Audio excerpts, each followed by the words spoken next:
दोस्तों, स्वागत है आप सभी का हमारे YouTube चैनल स्टूडेंट IQ में।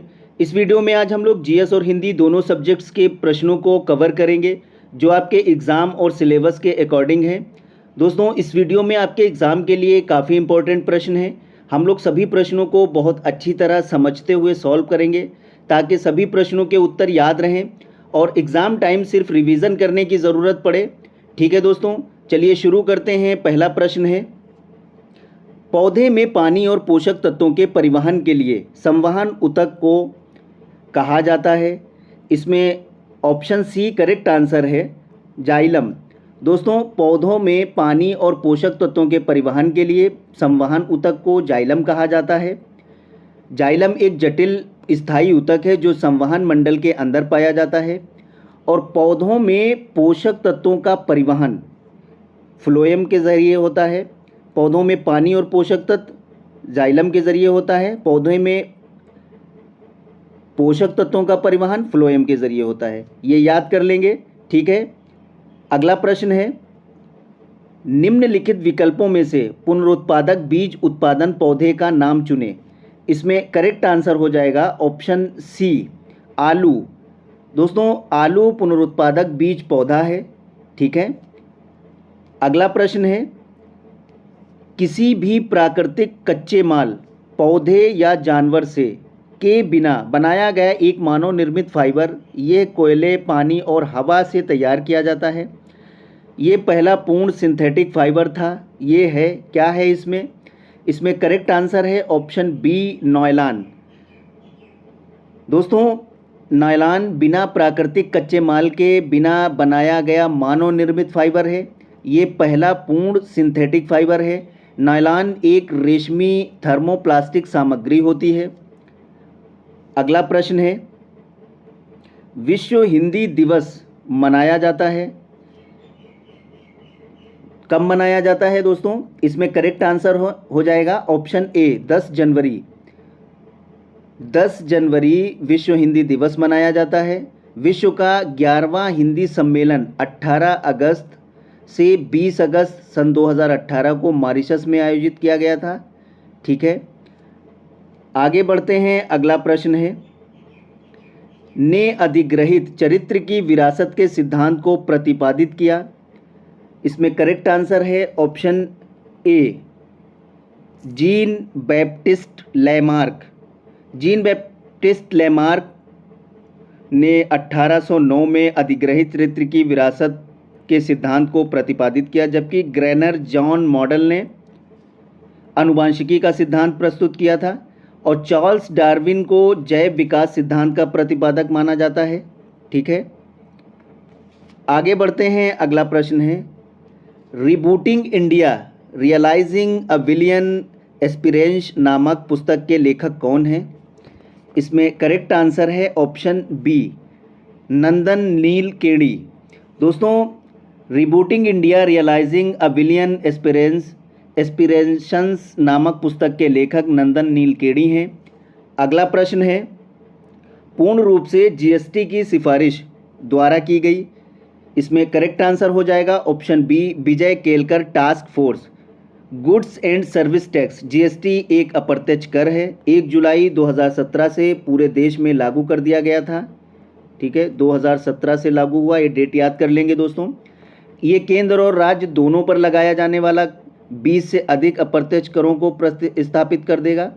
दोस्तों, जीएसटी में 3 अंग केंद्रीय, राज्य और इंटीग्रेटेड जीएसटी होंगे। जीएसटी की स्थापना की सिफारिश पूर्ण रूप से विजय केलकर टास्क फोर्स द्वारा की गई थी। ऑप्शन बी करेक्ट आंसर है। अगला प्रश्न है, भारत में प्रथम साइबर पुलिस थाना कहाँ स्थापित किया गया? इसमें करेक्ट आंसर है ऑप्शन सी, बेंगलुरु।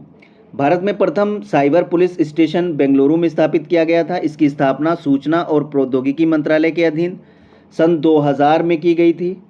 ठीक है, ये भी याद कर लेंगे।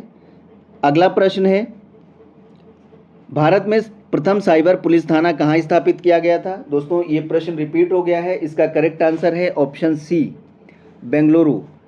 अगला प्रश्न है, एशियाई खेल 2018 में महिला 3000 मीटर बाधा दौड़ प्रतियोगिता में रजत पदक विजेता सुधा सिंह उत्तर प्रदेश के ज़िला से संबंधित है? किस ज़िले से संबंधित है सुधा सिंह? दोस्तों इसमें करेक्ट आंसर है ऑप्शन सी, रायबरेली। रायबरेली उत्तर प्रदेश की सुधा सिंह ने इस प्रतियोगिता के 300 मीटर बाधा दौड़ प्रतियोगिता में रजत पदक विजेता बनी थी। वे 18वें एशियाई खेलों का आयोजन में उन्होंने भाग लिया था। आगे बढ़ते हैं, अगला प्रश्न है, कब संयुक्त प्रांत का नाम बदलकर उत्तर प्रदेश किया गया था? इसमें करेक्ट आंसर है ऑप्शन बी, 24 जनवरी 1950। दोस्तों 24 जनवरी 1950 को संयुक्त प्रांत का नाम बदलकर उत्तर प्रदेश रखा गया था। उस समय राज्य के मुख्यमंत्री गोविंद बल्लभ पंत थे। 24 जनवरी 1950 से पहले उत्तर प्रदेश का नाम संयुक्त प्रांत था, ये भी याद कर लेंगे। अगला प्रश्न है, काला नमक चावल की किस्म को एक ज़िला एक उत्पाद योजना के तहत उत्तर प्रदेश के ज़िले उत्पाद के रूप में चुना गया। वेरी इंपॉर्टेंट प्रश्न है, इसको बिल्कुल रट लेंगे दोस्तों। इसमें करेक्ट आंसर है ऑप्शन बी, सिद्धार्थनगर। काला नमक चावल उत्तर प्रदेश के सिद्धार्थनगर ज़िले से एक ज़िला एक उत्पाद के रूप में चुना गया। दोस्तों इसे जीआई टैग मिला हुआ है, ठीक है, जीआई टैग मिला, ज्योग्राफिकल इंडिकेशन के। काला नमक चावल की एक सर्वोत्तम किस्म है, इसका रंग सफ़ेद होता है। इसके लिए जल संसाधन की व्यवस्था अच्छी होनी चाहिए, ठीक है। इसकी उपज बासमती चावल से अधिक होती है। वेरी इंपॉर्टेंट है, सिद्धार्थनगर से काला नमक चावल की किस्म को एक ज़िला एक उत्पाद योजना के तहत रखा गया है। आगे बढ़ते हैं, अगला प्रश्न है, सूफी कवि अमीर खुसरो का जन्म उत्तर प्रदेश के ज़िले में हुआ था।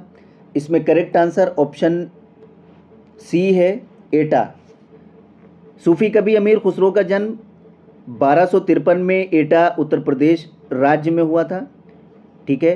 गांव का नाम पटियाली था, ठीक है। इस समय वर्तमान समय में कासगंज में ये स्थान है जहां इनका जन्म हुआ था। और सूफी संत अमीर खुसरो जो हैं तबला और खड़ी बोली के आविष्कारक भी माने जाते हैं, ये भी याद कर लेंगे। अगला प्रश्न है, बहू बेगम का मकबरा उत्तर प्रदेश के में स्थित है। इसमें करेक्ट आंसर है ऑप्शन डी, फैज़ाबाद। दोस्तों बहू बेगम का मकबरा उत्तर प्रदेश राज्य के फैज़ाबाद ज़िले में है। शुजाउद्दौला ने इसका निर्माण अपनी बेगम अंजुम ज़हरा बानो उर्फ बहू बेगम की याद में करवाया था। अगला प्रश्न है, निम्नलिखित में से किस प्रसिद्ध भारतीय शास्त्रीय गायिका को उसके शिष्यों द्वारा प्यार से अप्पा जी बुलाया जाता है? इसमें करेक्ट आंसर है ऑप्शन ए, गिरिजा देवी। गिरिजा देवी को उनके शिष्य द्वारा प्यार से अप्पा जी बुलाया जाता था। दोस्तों गिरिजा देवी बनारस घराने से संबंधित थीं। ये ठुमरी गायिका थीं। किस घराने से संबंधित थीं? बनारस, ठीक है, और ठुमरी गायिका थीं, ये भी याद कर लेंगे। और इनको प्यार से अप्पा जी बुलाया जाता था। अगला प्रश्न है, उत्तर प्रदेश के वर्तमान मुख्यमंत्री योगी आदित्यनाथ संप्रदान से संबंधित हैं। किस संप्रदान से संबंधित हैं? इसमें करेक्ट आंसर है ऑप्शन बी, नाथ। उत्तर प्रदेश के 21वें मुख्यमंत्री योगी आदित्यनाथ संप्रदान से संबंधित है। उनका मूल नाम है अजय सिंह विष्ट, ठीक है। ये गोरखपुर के प्रसिद्ध गोरखनाथ मंदिर के महंत और राजनेता हैं। आगे बढ़ते हैं, अगला प्रश्न है, उत्तर प्रदेश के वर्तमान मुख्यमंत्री योगी आदित्यनाथ संप्रदान से संबंधित हैं। दोस्तों ये प्रश्न फिर से रिपीट हुआ है, दूसरा प्रश्न। इसमें नाथ संप्रदान याद कर लेंगे। योगी आदित्यनाथ नाथ संप्रदाय से जो है संबंधित हैं, संप्रदाय। अगला प्रश्न है, उत्तर प्रदेश के निम्नलिखित जिलों में से किसकी सीमा नेपाल के साथ लगती है? इसमें करेक्ट आंसर हो जाएगा आपका ऑप्शन बी, महाराजगंज। उत्तर प्रदेश के महाराजगंज जिले की सीमा नेपाल के साथ लगती है। दोस्तों उत्तर प्रदेश की सीमा भारत के 8 राज्य और 1 केंद्र शासित प्रदेश से और 1 अंतर्राष्ट्रीय सीमा नेपाल से मिलती है। केंद्र शासित प्रदेश कौन है इसमें? वो है दिल्ली। और अंतर्राष्ट्रीय सीमा किसके साथ है? नेपाल के साथ है। और कितने राज्यों से लगती है इसकी सीमा? 8 राज्यों से लगती है। अगला प्रश्न है, निम्नलिखित में से कौन से सिख गुरु ने 1699 में खालसा पंथ की स्थापना की थी? खालसा निष्ठावान समुदाय है जो अपने विश्वास के दृश्य प्रतीकों को पहनते हैं और योद्धाओं की तरह प्रशिक्षित होते हैं। इसमें करेक्ट आंसर है ऑप्शन डी, गुरु गोविंद सिंह।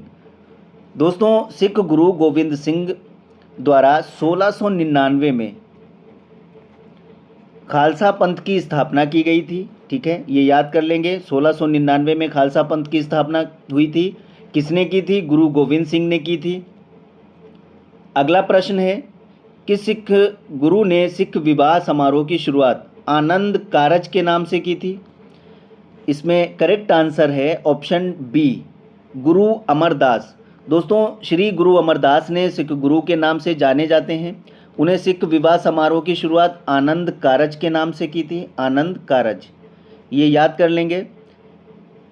इस सिख संप्रदाय के व्यक्तियों की विवाह का पंजीकरण हिंदू विवाह अधिनियम के तहत न होकर आनंद कारज एक्ट 2012 के तहत होती है। ठीक है, आनंद कारज एक्ट सन 2012 के तहत सिख संप्रदाय के व्यक्तियों का विवाह, उनका पंजीकरण होता है। अगला प्रश्न है, निम्न में से कौन सा कथन सही है? इसमें ऑप्शन ए है 1975 में आपातकाल के समय गुरजारी लाल नंदा भारत के प्रधानमंत्री थे। बी, 1975 में आपातकाल के समय इंदिरा गांधी भारत की प्रधानमंत्री थीं। सी, 1975 में आपातकाल के समय चरण सिंह भारत के प्रधानमंत्री थे।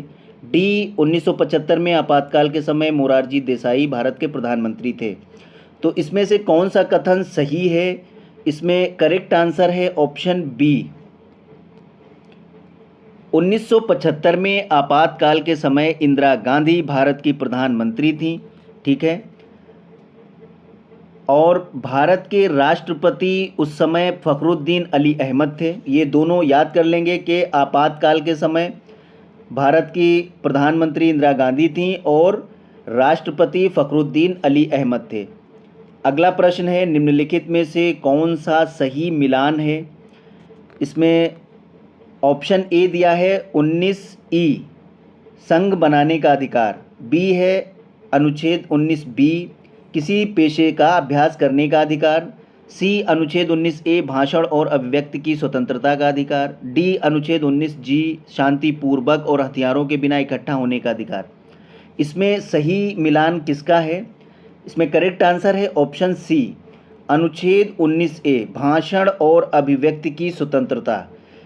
ठीक है, अनुच्छेद 19 बिल्कुल करेक्ट आंसर है। और 19 जो है आपका, ये 19 पेशा और अभ्यास करने का अधिकार गलत है। यहाँ है सभा और सम्मेलन की स्वतंत्रता का अधिकार। ठीक है, और अनुच्छेद 19 संघ बनाने का अधिकार, ये गलत है। संगठन या संघ बनाने की स्वतंत्रता का अधिकार अनुच्छेद 19 में होता है। ये है 19 सॉरी, ये हमने सी बोल दिया था पहले, लेकिन ये सी है, सॉरी ई है, सी नहीं है। संघ बनाने का अधिकार गलत है, क्योंकि संगठन या संघ बनाने का अधिकार अनुच्छेद 19 में है, ई में नहीं है। ई में निवास और स्वतंत्रता का अधिकार है। ठीक है, थोड़ा कंफ्यूज हुए होंगे आप लोग, लेकिन हम फिर से बता देते हैं इस प्रश्न को। इसमें सही मिलान है ऑप्शन सी, अनुच्छेद 19 भाषण और अभिव्यक्ति की स्वतंत्रता। ठीक है, और जो आपका अनुच्छेद 19 है, इसमें है सभा और सम्मेलन की स्वतंत्रता का अधिकार। ये गलत हो गया, यहाँ सभा सम्मेलन नहीं है, किसी पेशे की बात कर रहा है, तो ये गलत है। और अनुच्छेद 19 ई में जो है निवास की स्वतंत्रता का अधिकार है, लेकिन यहाँ क्या दिया है? संघ बनाने का अधिकार। ठीक है, संघ बनाने का अधिकार जो है अनुच्छेद 19 में है, ई में नहीं है। ये यहाँ होगा सी, जी गलत है, यहाँ संघ बनाने का अधिकार है। ठीक है, जी में क्या हो जाएगा? उपजीविका आदि की स्वतंत्रता का अधिकार हो जाएगा। अगला प्रश्न है, निम्न में से कौन सा गलत है? ऑप्शन ए, राज्यपाल राष्ट्रपति द्वारा नियुक्त किया जाता है, ये सही है। बी, राष्ट्रपति के पश्चात पर्यंत राज्यपाल का कार्यकाल रहता है, ये भी सही है। राज्यपाल राष्ट्रपति को अपना त्यागपत्र सौंपता है, ये भी सही है। 30 वर्ष की आयु का व्यक्ति राज्यपाल बन सकता है, ये गलत है। दोस्तों, 30 नहीं 35 वर्ष जो है राज्यपाल के लिए आयु है? 35 वर्ष होना चाहिए, ये गलत हो गया। राज्यपाल 30 वर्ष की नहीं 35 वर्ष की आयु का व्यक्ति राज्यपाल बन सकता है। ऑप्शन डी करेक्ट है इसमें, क्योंकि ये गलत है। आगे बढ़ते हैं, अगला प्रश्न है, भारत के केंद्रीय रेल मंत्री को की सलाह पर द्वारा नियुक्त किया जाता है? इसमें करेक्ट आंसर है ऑप्शन ए, प्रधानमंत्री राष्ट्रपति। दोस्तों, भारत के केंद्रीय मंत्री को प्रधानमंत्री की सलाह पर राष्ट्रपति द्वारा नियुक्त किया जाता है। ऑप्शन ए करेक्ट आंसर है। अगला प्रश्न है, निम्नलिखित में से कौन सा सही है? इसमें एक सही है। ऑप्शन ए है जाकिर हुसैन भारत के पहले मुस्लिम राष्ट्रपति थे। बी, मोहम्मद हिदायतुल्लाह भारत के पहले मुस्लिम राष्ट्रपति थे। सी, फखरुद्दीन अली अहमद भारत के पहले मुस्लिम राष्ट्रपति थे। और डी, एपीजे अब्दुल कलाम भारत के पहले मुस्लिम राष्ट्रपति थे। तो इसमें कौन सा एक सही है? इसमें सही है ऑप्शन ए, जाकिर हुसैन भारत के पहले मुस्लिम राष्ट्रपति थे। ठीक है, इनका कार्यकाल था 1967 से 1969। ये पहले मुस्लिम राष्ट्रपति थे। उसके बाद आए हैं फ़खरुद्दीन अली अहमद दूसरे नंबर पे। ठीक है, इनका कार्यकाल था 1974। ये इंदिरा गांधी के समय पर थे जब आपातकाल लागू हुआ था। ठीक है, और एपीजे अब्दुल कलाम जो हैं ये सबसे बाद में हैं। इनका कार्यकाल है 2002 से 2007। ठीक है, 2007। आगे बढ़ते हैं, अगला प्रश्न है, निम्नलिखित में से कौन सी जॉर्डन की राजधानी है? इसमें करेक्ट आंसर है option D, Amman. Amman Jordan की राजधानी है। यहाँ की मुद्रा जॉर्डन दिनार है। अगला प्रश्न है, निम्नलिखित में से कौन सी मंगोलिया की मुद्रा है? इसमें करेक्ट आंसर है option B, tugrik. Tugrik Mongolia की मुद्रा है। यहाँ की राजधानी उलान बटोर है। ये याद कर लेंगे, मंगोलिया की राजधानी क्या है? उलान बटोर, और इसकी मुद्रा है तुगरिक। अगला प्रश्न है, एशिया में तीसरा सबसे अधिक आबादी वाला देश कौन सा है? वेरी इंपॉर्टेंट है। इसमें करेक्ट आंसर है ऑप्शन डी, इंडोनेशिया। दोस्तों, एशिया महाद्वीप में सर्वाधिक आबादी वाला देश चीन है, उसके बाद भारत है और तीसरे नंबर पर इंडोनेशिया है। अगला प्रश्न है, निम्नलिखित दक्षिणी अमेरिकी राष्ट्रों में से किस दक्षिणी अमेरिकी क्षेत्र का सबसे बड़ा वन क्षेत्र है? इसमें करेक्ट आंसर है ऑप्शन बी, ब्राज़ील। ठीक है, सभी देशों में सबसे बड़ा वन क्षेत्र वाला देश ब्राज़ील है। ठीक है, कोलंबिया, इक्वाडोर और गुयाना, इन सभी देशों में सबसे बड़ा वन क्षेत्र वाला देश ब्राज़ील है। इसकी राजधानी ब्राज़ीलिया है। ठीक है, यहाँ की अनुकूल जलवायु के कारण साल भर जो है पर्याप्त वर्षा होती है। यहाँ उष्णकटिबंधीय सदाबहार वनों की मात्रा सबसे ज़्यादा पाई जाती है। अगला प्रश्न है, निम्नलिखित में से प्रायद्वीपीय भारत की सबसे बड़ी नदी कौन सी है? इसमें करेक्ट आंसर है ऑप्शन बी, गोदावरी। दोस्तों, भारत की प्रायद्वीपीय नदियों में सबसे बड़ी नदी आपकी गोदावरी है। गोदावरी नदी की लंबाई 1465 किलोमीटर है, सबसे बड़ी प्रायद्वीपीय नदी है। महानदी 885 किलोमीटर दूरी तय करती है। कृष्णा 1400 किलोमीटर है और कावेरी 765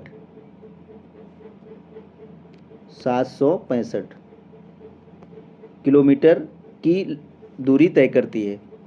अगला प्रश्न है, संयुक्त राष्ट्र द्वारा मानवाधिकारों की सार्वभौमिक घोषणा को चिन्हित करने के लिए हर वर्ष किस तिथि को अंतर्राष्ट्रीय मानवाधिकार दिवस मनाया जाता है?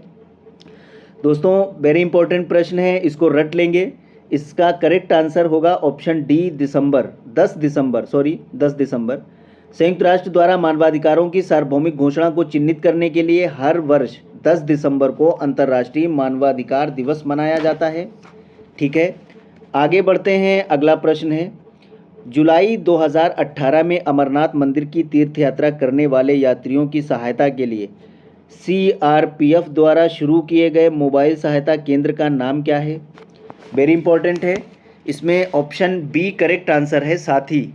जुलाई 2018 में अमरनाथ मंदिर की तीर्थ यात्रा करने वाले यात्रियों की सहायता के लिए CRPF द्वारा, ठीक है, इस साथ ही मोबाइल सहायता केंद्र शुरू किया गया था, ये याद कर लेंगे। अगला प्रश्न है, अगले 7 वर्षों के लिए निम्नलिखित देशों में से किसके साथ भारत ने अक्टूबर 2016 में अपना व्यापार संधि को नवीनीकृत कर दिया है?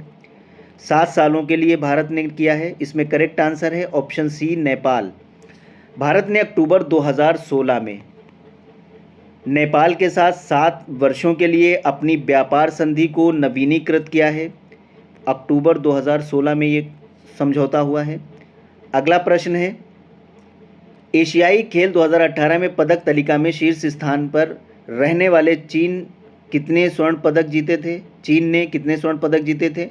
इसमें करेक्ट आंसर है ऑप्शन डी, 132। 18वां एशियाई खेल इंडोनेशिया में संपन्न हुआ था। इसमें सबसे ज़्यादा स्वर्ण पदक विजेता चीन, जिसने 132 स्वर्ण पदक जीते थे। अगला प्रश्न है, अंतर्राष्ट्रीय न्यायालय किस देश में स्थित है? इसमें करेक्ट आंसर ऑप्शन ए है, नीदरलैंड। अंतर्राष्ट्रीय न्यायालय संयुक्त राष्ट्र का प्रधान न्यायिक अंग है और इस संघ के 5 मुख्य अंगों में से एक है। इसकी स्थापना 18 अप्रैल 1946 को की गई थी। इसका मुख्यालय द हेग, नीदरलैंड में है। ठीक है, द हेग याद कर लेंगे, कभी कभी ऑप्शन में द हेग भी पूछता है। आगे बढ़ते हैं, अगला प्रश्न है, पेड़ पौधों में निषेचन के बाद अंडाशय परिवर्तित होता है। इसमें करेक्ट आंसर है ऑप्शन डी, फल में। पेड़ पौधों में निषेचन के बाद अंडाशय फल में परिवर्तित होता है। अंडाशय के भीतर स्थित बीजांड के बीज का निर्माण होता है, ये फल में होता है। निषेचन के बाद अंडाशय परिवर्तित होता है, फल में परिवर्तित होता है। अगला प्रश्न है, क्षतिग्रस्त सीएफएल और फ्लोरोसेंट ट्यूबों का निपटान सुरक्षित रूप से किया जाना चाहिए क्योंकि इनमें वाष्प होती है जो स्वभाव में जहरीली होती है। दोस्तों, कौन सी वाष्प होती है सीएफएल में? इसमें करेक्ट आंसर हो जाएगा ऑप्शन डी, पारा। ठीक है, ऑप्शन डी करेक्ट है क्योंकि सीएफएल और फ्लोरोसेंट ट्यूब के क्षतिग्रस्त हो जाने के बाद इनका निपटान सुरक्षित रूप से किया जाना चाहिए क्योंकि इसमें वाष्प के रूप में पारा भरा होता है। ठीक है, ये याद कर लेंगे। और पारा एक जहरीला पदार्थ है जो हमारे शरीर के लिए बहुत ही हानिकारक है, जो स्वभाव में बहुत जहरीला होता है। ऑप्शन डी करेक्ट आंसर है। ठीक है दोस्तों, आगे बढ़ते हैं। यहाँ से हम लोग हिंदी के प्रश्नों को सॉल्व करेंगे। हिंदी का हमारा पहला प्रश्न है, घी के दिए जलाना मुहावरे का अर्थ है। इसमें करेक्ट आंसर है ऑप्शन बी, खुशी मनाना। घी के दिए जलाना मुहावरे का अर्थ हो जाएगा खुशी मनाना। उदाहरण जैसे भगवान राम के अयोध्या लौटने पर अयोध्या वासियों ने घी के दिए जलाए। ठीक है, तो ये ऑप्शन बी करेक्ट हो जाएगा। अगला प्रश्न है, लोकोक्ति का सामान्य अर्थ है। इसमें करेक्ट आंसर है ऑप्शन ए, लोक की उक्ति। ठीक है, लोक की उक्ति लोकोक्ति का सामान्य अर्थ है। अगला प्रश्न है, चमक उठी सन 57 में वो तलवार पुरानी थी। पंक्ति में रस भेद बताइए, कौन सा रस है इसमें? चमक उठी सन 57 में तलवार पुरानी थी। इसमें करेक्ट आंसर है ऑप्शन बी, वीर रस। चमक उठी सन 57 में वो तलवार पुरानी थी, पंक्ति में वीर रस का उदाहरण है। अगला प्रश्न है, चौपाई में प्रत्येक चरण में कितनी मात्राएं होती हैं? इसमें करेक्ट आंसर है ऑप्शन डी, 16। ठीक है, चौपाई में 16 मात्राएं होती हैं। अगला प्रश्न है, काली घटा का घमंड घटा में अलंकार बताइए। इसमें कौन सा अलंकार है? इसमें यमक अलंकार होगा। ऑप्शन ए करेक्ट आंसर है, काली घटा का घमंड घटा में यमक अलंकार है। इसमें घटा शब्द की आवृत्ति 2 बार हुई है, जिसमें प्रथम घटा का अर्थ सुंदर मौसम और दूसरी घटा का अर्थ हो जाएगा कम होना। जहाँ एक शब्द एक से अधिक बार प्रयुक्त हो, उसे अर्थ अलग अलग हो, वहाँ यमक अलंकार होता है। अगला प्रश्न है, निम्नलिखित में से कौन सा शब्द स्त्रीलिंग है? इसमें कौन सा शब्द ऐसा है दोस्तों जो स्त्रीलिंग है? ऑप्शन डी करेक्ट आंसर है, योगिनी। ठीक है, योगिनी शब्द स्त्रीलिंग है, बाकी सभी ये मालिक, कहार, पाठक, ये क्या है? ये पुल्लिंग है। अगला प्रश्न है, पुल्लिंग शब्द का चयन कीजिए। इसमें से पुल्लिंग शब्द कौन सा है? इसमें करेक्ट आंसर है ऑप्शन डी धावक। धावक पुल्लिंग शब्द है, नायिका, लेखिका, बधू ये तीनों स्त्रीलिंग हैं। अगला प्रश्न है शिक्षक का बहुवचन होगा, वेरी इंपॉर्टेंट है। शिक्षक का बहुवचन क्या होगा दोस्तों? इसमें शिक्षक का बहुवचन हो जाएगा शिक्षक गण। ऑप्शन डी बिल्कुल करेक्ट आंसर है, शिक्षक गण हो जाएगा। अगला प्रश्न है माँ ने बाजार से कपड़ा खरीदा, रेखांकित का कारक बताइए। कपड़ा रेखांकित किया गया है, इसका कारक क्या होगा? इसमें करेक्ट आंसर हो जाएगा ऑप्शन सी कर्म कारक। माँ ने बाजार से कपड़ा खरीदने में कर्म कारक है। जिस पर क्रिया का प्रभाव पड़े उसे कर्म कारक कहते हैं, ये याद कर लेंगे। इस पर क्रिया का प्रभाव पड़ रहा है तो कपड़ा खरीदा गया है तो ये क्या हो जाएगा? कर्म कारक हो जाएगा। अगला प्रश्न है ये मेरी पतंग है, रेखांकित का भेद बताइए। मेरी ये रेखांकित है, इसका भेद क्या होगा? इसमें करेक्ट आंसर हो जाएगा ऑप्शन ए निश्चयवाचक, क्योंकि यहाँ ये मेरी पतंग है निश्चयवाचक सर्वनाम, दूर अथवा पास की वस्तुओं का निश्चय पूर्वक बोध कराने वाले सर्वनाम निश्चयवाचक सर्वनाम कहते हैं। तो यहाँ बिल्कुल निश्चित बात हो रही है, ये मेरी पतंग है, इसलिए ये निश्चयवाचक सर्वनाम है। आगे बढ़ते हैं। अगला प्रश्न है समझदार शब्द विशेषण का कौन सा भेद है? इसमें करेक्ट आंसर हो जाएगा ऑप्शन डी गुणवाचक। ठीक है, गुण एक समझदार एक गुण है, इसलिए ये गुणवाचक विशेषण है। जिस शब्द से संज्ञा का गुण, दशा, स्वभाव पता चले उसे क्या कहते हैं? गुण विशेषण, गुणवाचक विशेषण कहते हैं। तो यहाँ समझदार किसी इंसान की एक विशेषता है तो ये गुणवाचक हो गया। अगला प्रश्न है चर्चा शब्द से बना विशेषण। चर्चा से क्या बन जाएगा दोस्तों? बहुत ही आसान है, ऑप्शन सी चर्चित। ठीक है, चर्चा से शब्द से बना विशेषण हो जाएगा चर्चित। अगला प्रश्न है धातु कहते हैं, ऑप्शन ए करेक्ट है क्रिया के मूल रूप को। क्रिया के मूल रूप को धातु कहा जाता है। अगला प्रश्न है भूतकाल के कितने भेद हैं? वेरी इंपॉर्टेंट है, इसमें करेक्ट आंसर है ऑप्शन बी 6। ठीक है, जैसे भूतकाल के 6 भेद हैं। पहला भेद है जैसे सामान्य भूत, सामान्य भूत में क्या हो जाएगा? नीलम गई। आसन्न भूत नीलम गई है। पूर्ण भूत नीलम गई थी। अपूर्ण भूत नीलम जा रही थी। संदिग्ध भूत नीलम गई होगी। हेतु मदभूत इसमें है यदि नीलम जाती तो वह जाता। ठीक है, तो कितने भेद हैं? भूतकाल के 6 भेद हैं, ये याद कर लेंगे। सामान्य भूत, आसान्य भूत, पूर्ण भूत, अपूर्ण भूत, संदिग्ध भूत और हेतु मदभूत। अगला प्रश्न है तद्भव शब्द बने हैं। इसमें करेक्ट आंसर है ऑप्शन डी संस्कृत शब्दों में कुछ बदलाव से। तद्भव शब्द कैसे बने हैं? तद्भव तत् प्लस भव शब्द का अर्थ है उससे होना, अर्थात संस्कृत शब्दों से विकृत होकर बदलकर ये शब्द बनाए गए हैं। ऑप्शन डी करेक्ट आंसर है। अगला प्रश्न है तत्सम शब्द पहचानिए। इसमें एक तत्सम शब्द है, बाकी 3 तद्भव हैं, तो तत्सम शब्द इसमें कौन सा है? इसमें ऑप्शन ए करेक्ट आंसर है, ये तत्सम है। कान, मोर, बंदर ये तीनों क्या हैं? तद्भव शब्द हैं। अगला प्रश्न है पर्याय शब्दों का कौन सा समूह सही नहीं है? इसमें करेक्ट आंसर हो जाएगा ऑप्शन सी पहाड़, पर्वत, पुस्तक। ठीक है, पहाड़, पर्वत, पुस्तक समूह सही नहीं है। नारी, महिला, औरत ये भी सही है। आग, अग्नि, अनल ये भी सही है। पाठशाला, विद्यालय, स्कूल ये भी सही है। लेकिन यहाँ ये पुस्तक साथ में मिला दिया है तो ये गलत हो गया है। अगला प्रश्न है इनमें से सही विलोम शब्द युग्म कौन सा है?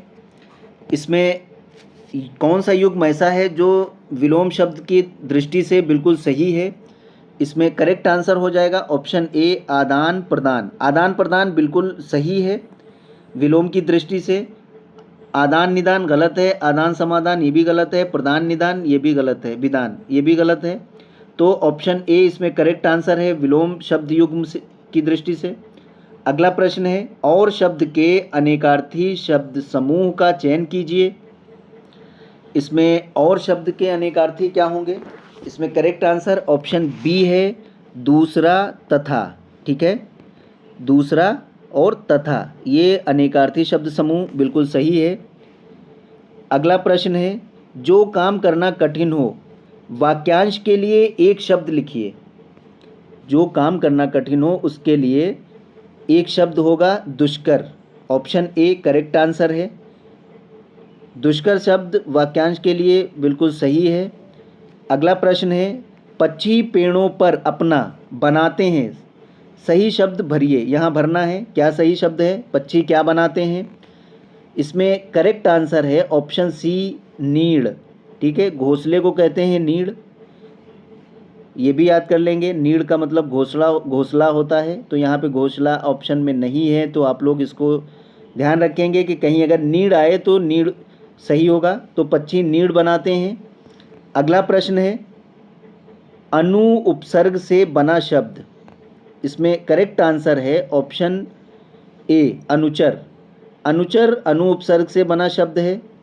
अनु का अर्थ होता है पीछे, समानता। अगला प्रश्न है भुलक्कड़ शब्द में किस प्रत्यय का प्रयोग हुआ है। इसमें करेक्ट आंसर है ऑप्शन सी अक्कड़। अक्कड़ प्रत्यय से भुलक्कड़ बना है। भुलक्कड़ शब्द में अक्कड़ प्रत्यय का प्रयोग हुआ है। प्रत्यय अविकारी शब्दांश है जिसको शब्द के अंत में जोड़ा जाता है। अगला प्रश्न है गीतांजलि का सही संधि विच्छेद है। वेरी इंपॉर्टेंट है, इसमें करेक्ट आंसर हो जाएगा ऑप्शन डी गीत प्लस अंजलि। ठीक है, गीतांजलि का सही संधि विच्छेद गीत प्लस अंजलि, गीतांजलि हो जाएगा। अगला प्रश्न है सभी मिलकर स्कूल जाता है वाक्य का शुद्ध रूप होगा। इसमें शुद्ध कौन सा है? चार ऑप्शन दिए हुए हैं दोस्तों, इसमें एक शुद्ध है, तो इसमें करेक्ट आंसर है ऑप्शन सी सभी मिलकर स्कूल जाते हैं, ये करेक्ट है। सभी मिलकर स्कूल गए ये गलत हो गया। सभी मिलकर साथ स्कूल जाते हैं भी गलत है, क्योंकि मिलकर भी है साथ भी लगा दिया। सभी साथ स्कूल जाते हैं, सभी और साथ ये गलत हो गया। तो इसमें करेक्ट आंसर ऑप्शन सी है सभी मिलकर स्कूल जाते हैं। अगला प्रश्न है रसोई घर में कौन सा समास है। इसमें करेक्ट आंसर है ऑप्शन बी तत्पुरुष। रसोई घर में तत्पुरुष समास है। जिस समास में दूसरा प्रधान हो और दोनों पद के बीच की विभक्ति चिन्ह का लोप हो उसे तत्पुरुष समास कहते हैं। रसोई घर, रसोई के लिए घर यहाँ पर के विभक्त का लोप हुआ है। ठीक है, इसलिए ये तत्पुरुष समास हो गया। अगला प्रश्न है मैं खाता हूँ कर्मवाच्य रूप होगा। इसमें कर्मवाच्य रूप कौन सा होगा? इसका करेक्ट आंसर है ऑप्शन डी मुझसे खाया जाता है, ये करेक्ट आंसर है। अगला प्रश्न है मैं रोज़ पढ़ता हूँ वाक्य में क्रिया विशेषण का भेद है। इसमें करेक्ट आंसर है ऑप्शन सी मैं रोज़ पढ़ता हूँ वाक्य में क्रिया विशेषण भेद है, ऑप्शन सी बिल्कुल सही है, कालवाचक क्रिया विशेषण। ठीक है, मैं रोज़ पढ़ता हूँ वाक्य में कालवाचक क्रिया विशेषण है। जो अविकारी शब्द किसी क्रिया के होने का समय बताते हो उन्हें कालवाचक विशेषण कहते हैं। ये रोज़ पढ़ता है तो इसलिए कालवाचक क्रिया विशेषण है। निम्न में से योजक चिन्ह है, इसमें से योजक चिन्ह कौन सा है? इसमें ऑप्शन सी बिल्कुल करेक्ट आंसर है। ठीक है, योजक चिन्ह ये होता है योजक चिन्ह। ठीक है, और ये क्या है? ये विस्मय बोधक चिन्ह है, ये प्रश्नवाचक चिन्ह है। ठीक है, प्रश्नवाचक चिन्ह ये हो गया आपका, ये प्रश्नवाचक चिन्ह हो गया, ये विस्मय बोधक चिन्ह हो गया, ये योजक चिन्ह हो गया। ठीक है, तो ये योजक चिन्ह ऐसे लगता है। अगला प्रश्न है जयद्रथ बध की किसकी रचना है? इसमें करेक्ट आंसर है ऑप्शन बी मैथिली शरण गुप्त। दोस्तों जयद्रथ बध मैथिली शरण गुप्ता की रचना है। अगला प्रश्न है अतीत के चलचित्र किसकी रचना है? इसमें करेक्ट आंसर है option A Mahadevi Verma.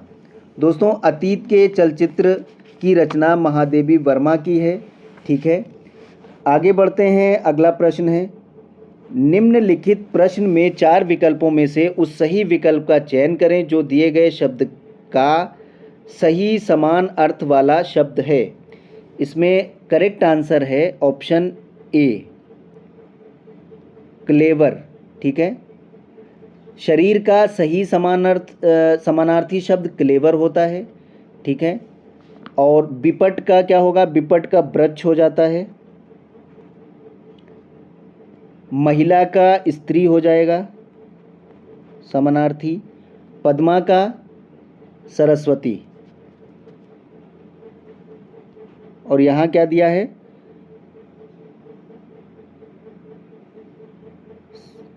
Clever शरीर के लिए है। अगला प्रश्न है, निम्नलिखित प्रश्न में 4 विकल्पों में से दिए गए शब्द विपरीत अर्थ वाला विकल्प चुनिए। सन्यासी। ठीक है, सन्यासी का विपरीत अर्थ वाला शब्द कौन सा होगा? इसमें करेक्ट आंसर ऑप्शन ए होगा, गृहस्थ। ठीक है, सन्यासी का सम्यक विपरीतार्थक शब्द गृहस्थ है। और बैरागी का अनुरागी। शिष्ट का अशिष्ट। सुलभ का क्या होगा? दुर्लभ हो जाएगा। ठीक है दोस्तों, ये भी याद कर लेंगे। सन्यासी का गृहस्थ, बैरागी का अनुरागी, सुलभ का दुर्लभ और शिष्ट का अशिष्ट हो जाएगा। अगला प्रश्न है, निम्नलिखित प्रश्न में 4 विकल्पों में से उस विकल्प का चयन करें जो सही संधि विच्छेद वाला विकल्प है। नारीच्छा। नारीच्छा का सही संधि विच्छेद क्या होगा दोस्तों?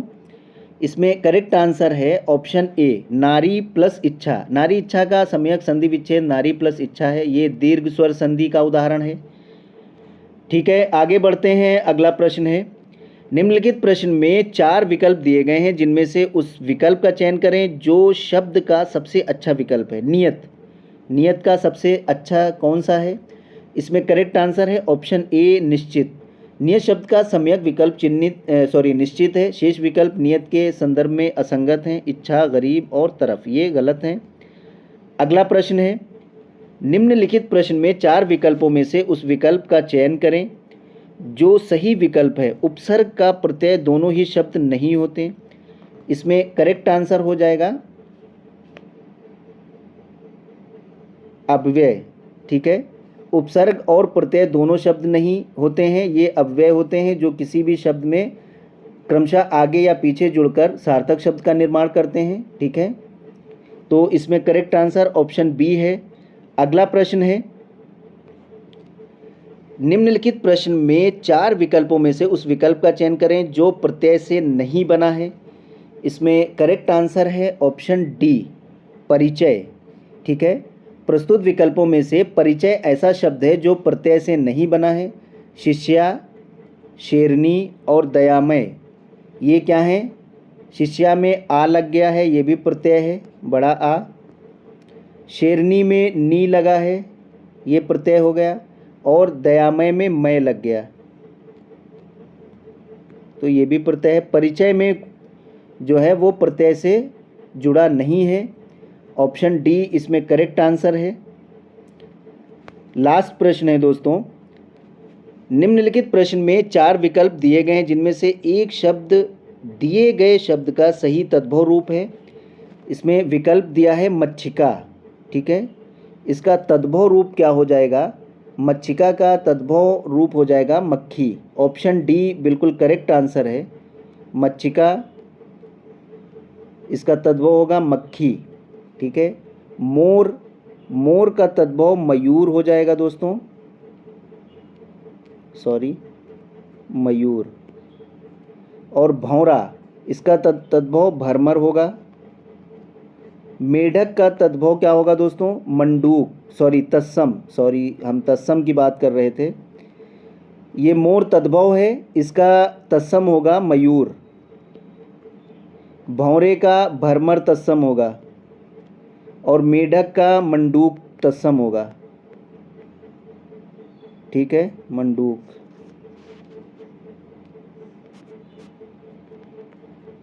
मक्खी जो है वो तद्भव है, इसका मच्छी का जो है ये तत्सम है और इसका तद्भव मक्खी होगा। ठीक है दोस्तों, ऑप्शन डी इसमें करेक्ट आंसर है।